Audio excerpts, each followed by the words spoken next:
Namaste and good evening, all. I was going to answer a question regarding my sadhana, um, as well as what has kept me 100% on this path. And I can't really think of any specific topics around sadhana, but I can give you a little bit of history if that's beneficial. Um, and as I said before in the other video, that I had a lot of pre-kundalini symptoms from the time I was a child. And it was about 5 years prior to coming on this path that I had a strong pull to go inward. It was a good time in my life. You know, my son wasn't a baby anymore, but he was still quite young. Also, at this time, my relationship was beginning to fall apart, and that um, it was just a good time to that ended. Okay, we stayed friends and all of that good thing, but good stuff. But I wanted to just focus and like I say, on the inner journey. And I also at this time became celibate out of my own choice to let go of the drama and make things more simple so that could open up some space so that meditation could come forward. And it definitely did. And Kundalini just blew right open really very, very quickly.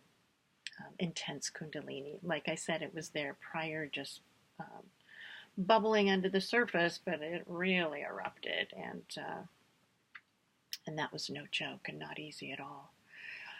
So, I plugged along. But in terms of a blend of practices that I put together then, which really did seem, some of it seemed okay, although I really, I wasn't sure where it was all going. I was confused by what was happening in many ways, and it was hard to stay grounded. But the biggest thing really that I did during those years and years after, for many years, was meditate in nature, take walks in nature, be in nature, look at the connections, the tree to the bud, to the leaf, to the blossom, and how it all cycles again.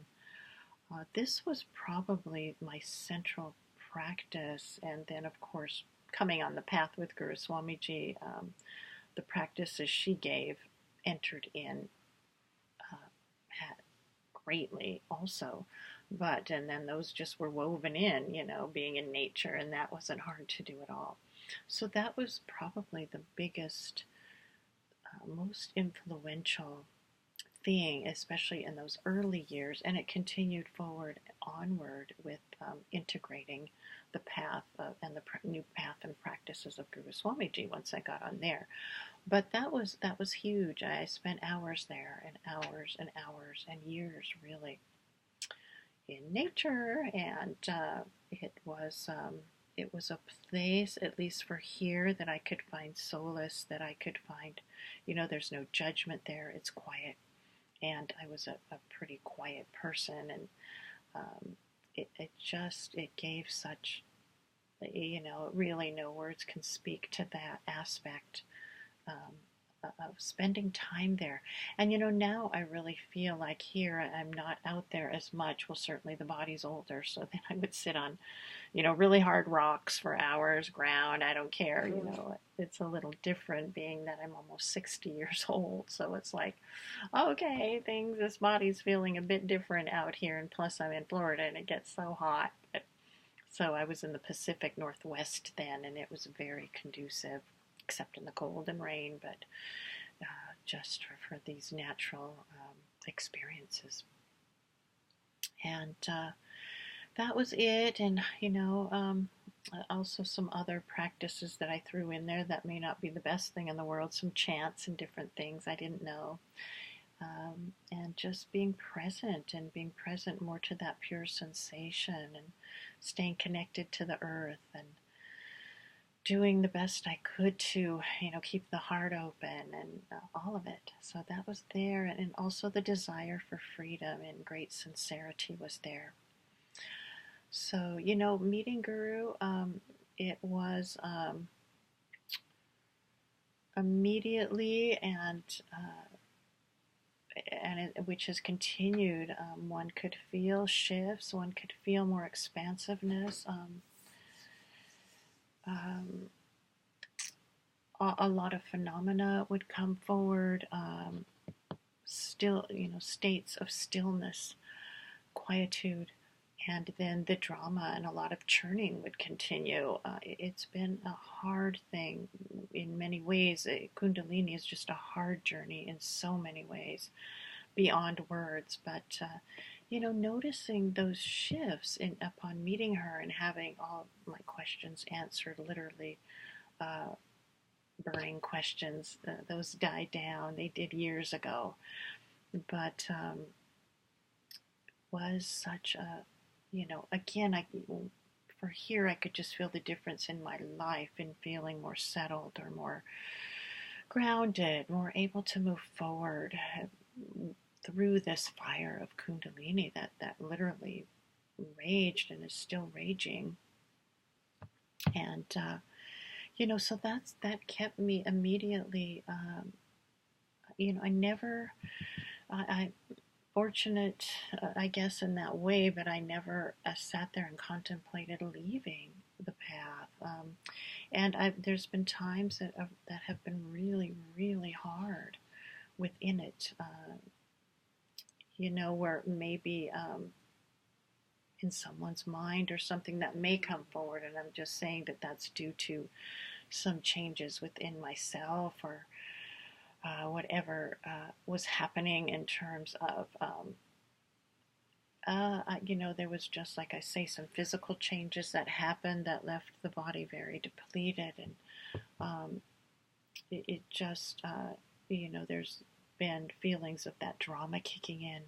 Of course, that's part of it until that's all worn out. But, I never once entertained leaving. I just have felt in my heart always that, once I met Guruji, and my desire was freedom without, beyond all things, that she gave all that was needed, and I felt the shifts. I felt them, and of course still do, with that connection, the deepening, the continuing. The mind is slowing down. There's thoughts. The thoughts are slower with a lot of gaps in between.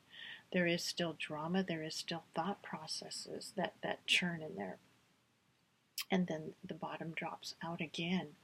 So it's, and then this phenomena that begins to fade and not be so strong is there as well, and then it comes up very strong, but it changes. You can just feel all this happening. You can feel the difference, and that just for here was, I wasn't one to sit there and say, should I, shouldn't I, or it just never, it just wasn't there for me. I just feel fortunate through all of it, as well as the celibacy has never been something I've had regret over. I mean, not to say people do give their life to this. So, I think if most people could choose, they would just want to feel peaceful and still and experience all that they would love to experience in the world, whether it's being with someone in a loving relationship and, traveling all the time and, having all these great pleasures. I'm sure that most would choose that, and I'm not saying that. So you really do make a huge sacrifice for this. But I wasn't one that sat there and really, struggled with it in the way of saying, I wish I would have done this, or maybe I should, or maybe I shouldn't. It just really, I feel fortunate for that piece of it, because it was really enough to face myself and to keep questioning the mind and using the practices and things. That's been enough, and all of the challenges that have come along the way. So, I hope that helps. I don't know, right now as far as sadhana goes, um, it's really in all places at all times. And when that mind falls away, it's not there. It's just that pure presence.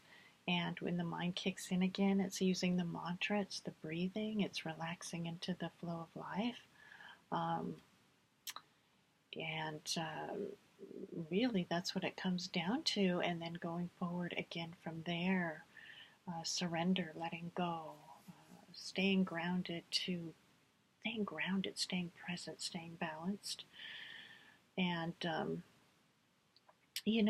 it hasn't been easy, I want to say, and it's still not, though. I feel, though, so many hardships, like I've especially spoken about these physical things and some of the overwhelming phenomena.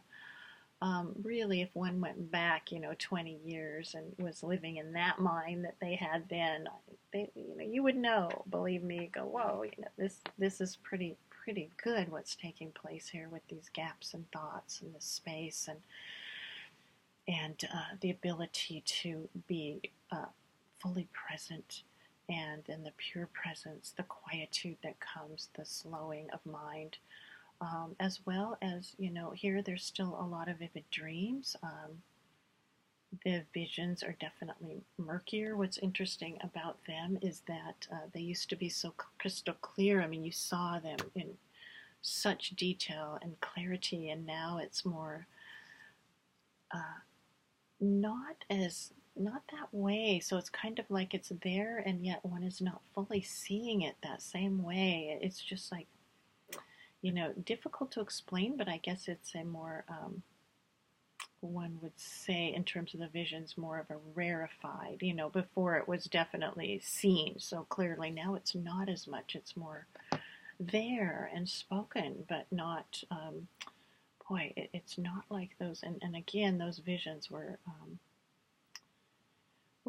they're really more real and more clear than anything you would see in the real world, and also more beautiful. Also more beautiful, many of them, not all, okay, not all, but the ones that were indeed beautiful, and of the natural scenes and of the spiritual personages, really, really. But, so now they're wispier, whatever comes, it just comes when it's needed. Like, let's say if I'm doing the pendulum work, and at other times too, it'll just pop up, and it'll be, I want to say murkier, but I don't even know if that's right. It's just like a feeling of it. It's more of a feeling. Some of it is there, but not so clear. And then it's spoken. It's spoken as if one is seeing it that clearly. But you're not. And I was talking to Guruji about that, and she said, it's more of a rarefied version of those visions. It's an interesting thing, these stages and phases that one passes through. And so that, boy, I don't know if anything else is going to come right now, and I hope this is helpful. If you are on a path, like I say, that feels like it's the right one for you, you've made sacrifices, and hopefully that path and whoever your teacher is will also answer your questions, and you can get all your burning questions answered. That's really important, and that's we're so very fortunate with our guru, that she has answered everything, where really you start with those questions and then they just die down more and more and more, to where, when I spend time now with guru, it's not waiting, it's not asking all those things, it's just enjoying our day, really. Sometimes, things come out, of course, as we go, but, it's not like when I first started with all the questions. But that was a great time too, because a lot came forward that really will not be back again, time spent with her. So whatever, is given back that is beneficial, I'm very happy. But I do also hope that, like I say, that, whatever path you're on, that they're able to answer some of your questions and give the right practices to keep you going forward, and also keep life simple, and You know, the basic foundation of, again, our path is honesty, transparency, integrity. And that, if that's not there, really, things cannot go forward. They just cannot have any forward motion. So that's incredibly important. Yeah. Okay, so anyway, I hope this helps, and thank you for tuning in. Namaste. Good night.